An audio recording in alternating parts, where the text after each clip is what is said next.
Саламатсыздар ма әріптестер? Бүгін мен сіздерге Canva сервисінде логотип, визитка және сый сертификатын қалай жасаймыз сол туралы қысқадан нұсқа көрсететін боламын. Ол үшін әдеттегідей шаблонға кіреміз, логотипті басамыз. Осы мына жерде логотиптің шаблондарының образецтері өте көп. Соны таңдайсыз. Енді мен осы логотипті жаңағы өзім YouTube каналыма осы логотип жасаған болатынмын. Яғни бұл жерде мазмұны мынау мен барлық ақпараттармен бөлсем деген сияқты осындай мазмұнда жасаған едім. Тура осындай логотиптарды қалай жасайсыз өз қаламызша. Canva сервисі сіздерге мінекей барлық логотиптің түрін беріп тұр. Ұнаса осы жерден алып, тек қана өзіңізге өзгертіп алсаңыз болады. Мысалға, мына нені алайық, осы логотипті өзгертіп алайық. Ұнап жатса, осыны изменить шаблонды басасыз. Логотипте бізге не үшін қажет? Facebook, Instagram, немесе WhatsApp топта жұмыс жасайтын болсаңыз, жеке өзіңіздің кәсіпкерлік бір жұмыстарыңыз болса, соның бір өзінің логотип болу керек қой. Сол үшін осы логотипті қойсаңыз болады. Именно логотип шаблон алған кезде дұрыс, өйткені бұның мынау размері, қазір көрсетейін, размері қандай екен. 500 болып тұр пиксель. Осы размер логотипке дұрыс келеді. Сол үшін логотип функциясын таңдайсыздар. Мысалға, үйдің несіне байланысты, крышасына байланысты үйге қатысты болатын болса,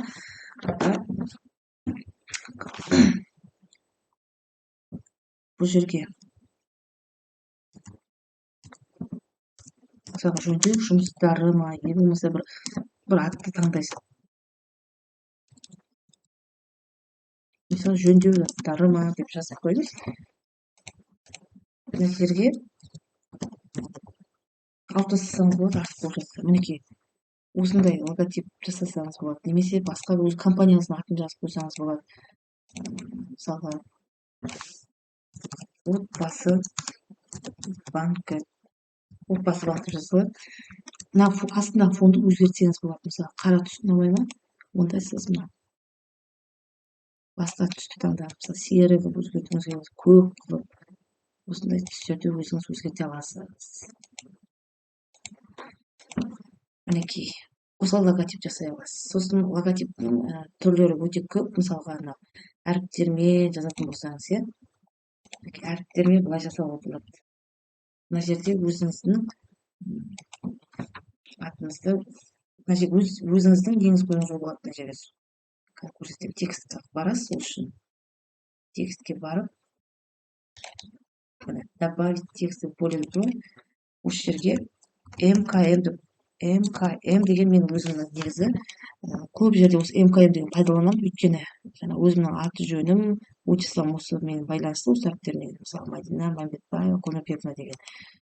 Сол себептен көп жерде осыны алып, бұл жерде түсін өзгертеміз. Мінекей, мкм көрінбей тұр ғой, сондықтан мен оның түсін апарып, А дегенді басам да, осылай өзгертем.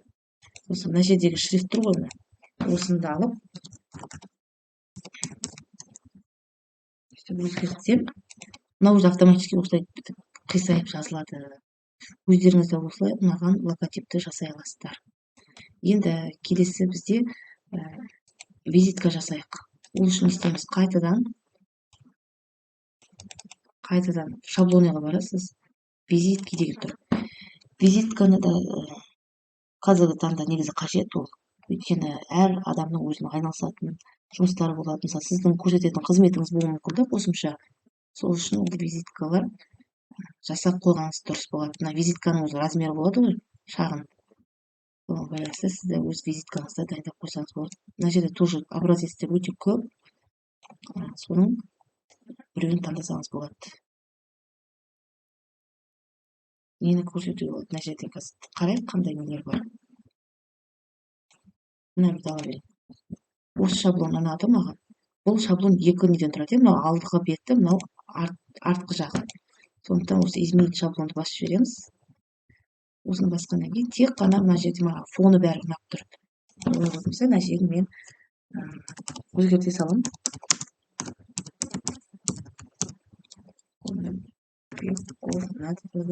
Көп жерде осы атпен мен жазамын. Размер кішкене сәл кішірейтіп жіберейік. осылай өзіңіз педагог, психолог. Мына жерге номерлерін жазып қойсаңыз болады. Мысалы 8 707 1 2 3 4 5 6 7 деп. Мына жерде инстаграмдағы парақшаңыз өзіңіздің, мысалға парақшам инстаграмда.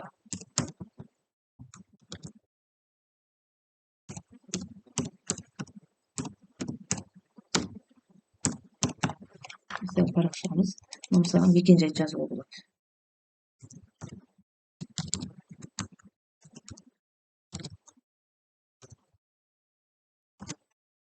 Город Астана. Немесе қойып жазған, өз қалам жазайын. Улица, мысалы, Кулурова 7 деген сияқты. Бұл визитканың алғашқы беті. Мынаққа жаздық қой.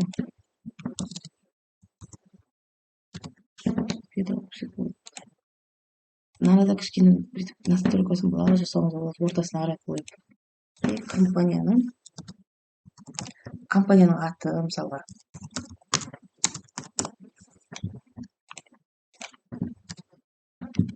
Мына алғашқы беті, осылай логотиптің, мынау арты.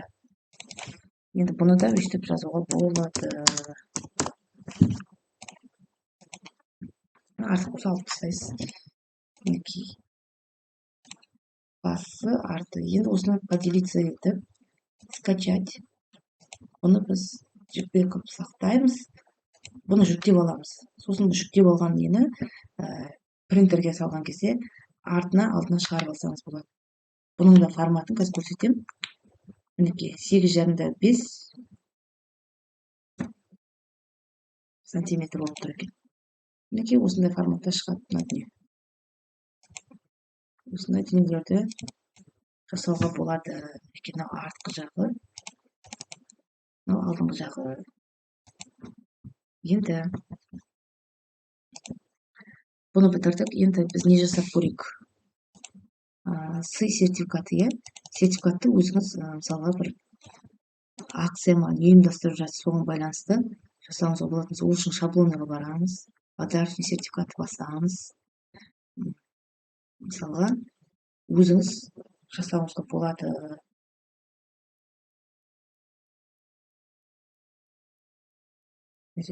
Мен аласылайын, сары көзге түсіріңіз. Осыны аламыз да, сертификат де, енді акция сияқты ол. Осыны өзгертіп алайын қазір. Бесплатно дейді. Или тегін фотосессия дейін. Тегін фотосессия.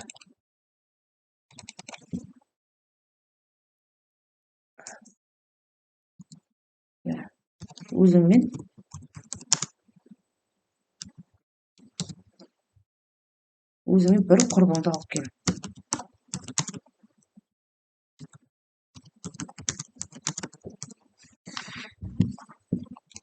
Мына жерге жазуыңызға болады, мысалға,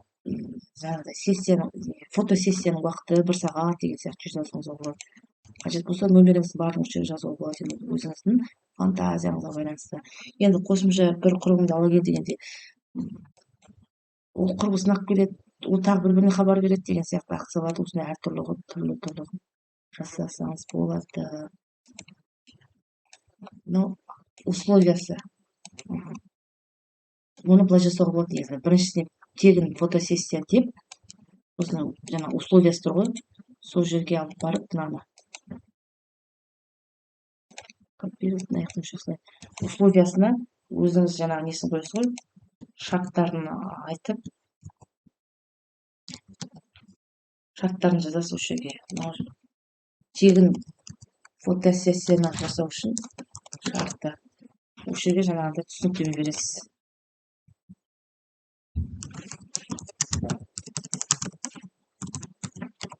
Фотосессия қатысу үшін 3 досыңды деген сияқты.